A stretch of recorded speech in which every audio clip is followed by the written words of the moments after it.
Welcome to another Bournemouth Media School Masterclass, and today indeed we have somebody who's one of Britain's most successful television producers, particularly one of Britain's most successful independent television producers.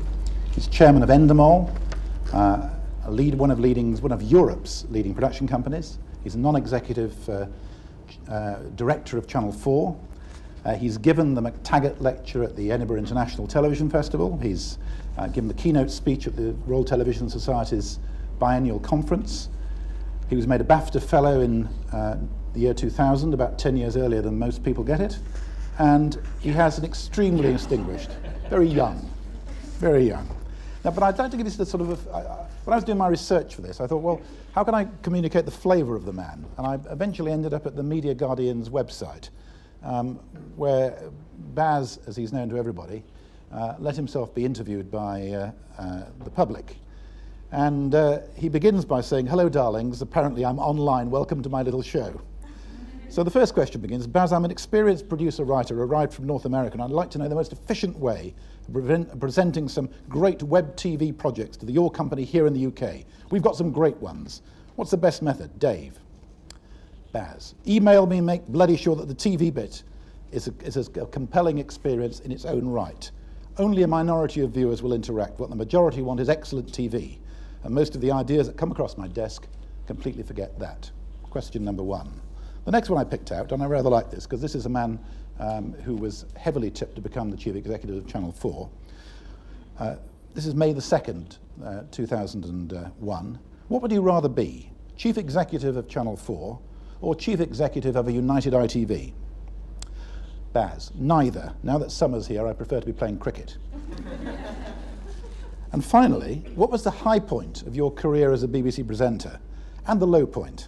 Baz, "The blink of an eye does not have high or low points." Baz, first of all, you're a chairman, you run Endemol. What does that mean? What do you do all day? Actually, Endemol very sensibly has somebody called a chief executive who does all the work, which enables me to swan about like taking a 2-hour train journey down to Bournemouth and enjoying the exciting intercity grapefruit segments you can get on the way down. And the Tomasadi restaurant. And the Tomasadi restaurant, which we had a most excellent lunch in.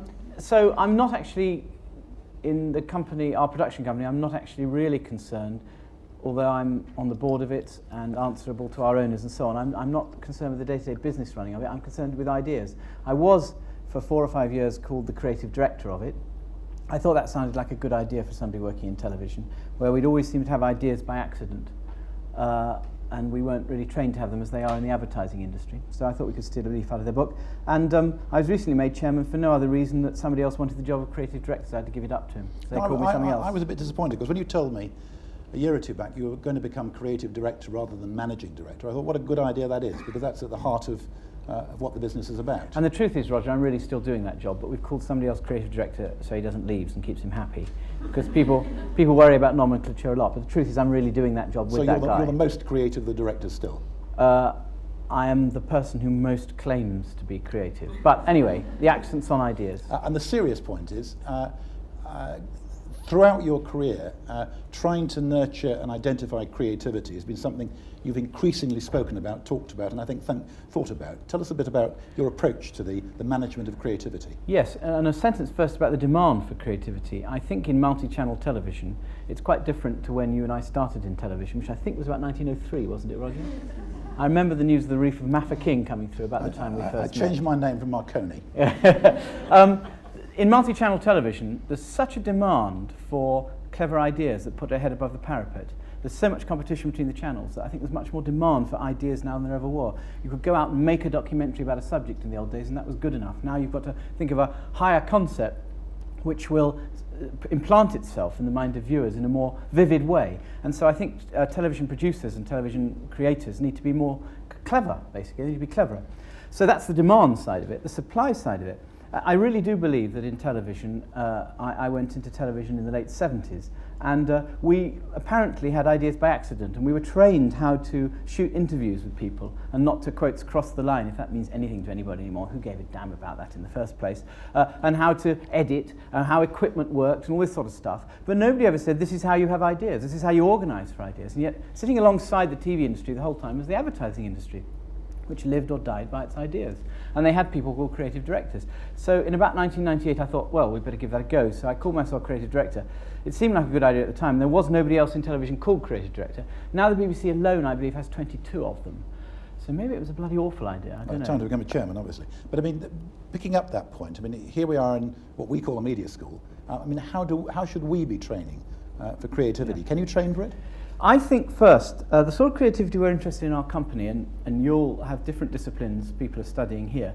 I think the first thing is the sort of creativity we're interested in is the people who will come up with an idea, a concept. That's very different from the creativity of, say, the front-end design of an interactive program where you want somebody who's a good graphic designer. That's creative. Or a television studio designer who will design nice curtains and pink triangles if they happen to be in this week and all the rest of it. That's creative. Or a director who picks exciting shots. That's creative. And I'm not talking about any of that. I'm talking really what you might call the blank sheet of paper test, which is people who are able to come up with ideas. And that's what we have to do to make our business work, because we don't take advertising, we don't do anything else, we only live or die by our ideas and the money we derive from exploiting them. So I then look for people who I think are creative in that sense, people who can come up with ideas, not as it were, dress other people's ideas, which is perfectly valid, but not what drives our business. And I think there are characteristics to people who are creative in that sense, and not everybody is creative in that sense. That's neither a good nor a bad thing, but I think it's worth analysing. And I think the sort of people I'm talking about are the sort of people who are challenged by a blank sheet of paper rather than frightened by it. I think it's people who are innovators and like challenging what's gone before and thinking afresh. I think it's people who have a bold sense of imagination. If I can make a distinction between, say, if you know the story of the discovery of DNA, and this may sound a bit highfalutin in the context, but the difference between Rosamund Franklin and Crick and Watson. Rosamund Franklin, brilliant scientist who laboured over the DNA question for years and years and did many of the bits of work that contributed to the discovery of DNA, but DNA was discovered by Crick and Watson via a feat of imagination. They imagined the helix, the double helix, and then they proved its validity afterwards. And so I'm talking about the Crick and Watson, not the Rosalind Franklin. And in our company, where there are lots of very good producers, researchers, web designers, blah, blah, blah, there's only a small minority of people who are like that. Then you need to create a collaborative group of peers who work well together. I think the best method is brainstorming, and I think a brainstorm is best done between 4 and 6 people. More is too many. Small is not fertilized enough. And those people need to trust each other, because if you're going to have a great idea, there's always somebody else who can make it better. And you need to have the trust to say something stupid, which may turn into something brilliant. And you fear saying something stupid in front of people unless you trust them. And lastly, in the context, but maybe not of your university, but certainly of our company, many of the independent production companies put individuals on huge incentive schemes. So if they, quotes, have a good idea, they'll get 10% of the return of it. Well, one, we're far too mean to do that. But secondly, actually, in those companies, people go around with their pieces of paper held to their chests and they never collaborate. And people in our company who have good ideas benefit by everything being done well. And indeed, somebody who actually studied here at Bournemouth came up with a very important part of an ITV game show we've recently sold, which started stripped on Australian television nightly at 7 o'clock last night, as it happens, got his salary doubled. And we doubled his salary for 2 years as a bonus because he came up with a vital part of the game show. But he did it collaborating with somebody else who'd had the original idea. And so all of those things matter. So you can manage for creativity.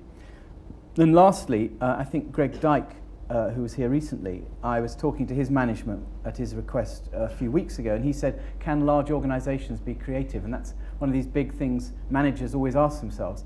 And I don't think it's a question of size. I think it's a question of focus. The BBC could be more creative if it were not also a broadcaster, a carrier out of government policy, an educator, and the rest of it. And I'm not saying it shouldn't do those things, but I think if you have a large organisation or a small organisation which is absolutely focused on creativity and managed for creativity and not other things, then it'll be more successful. Was that too long an answer? No.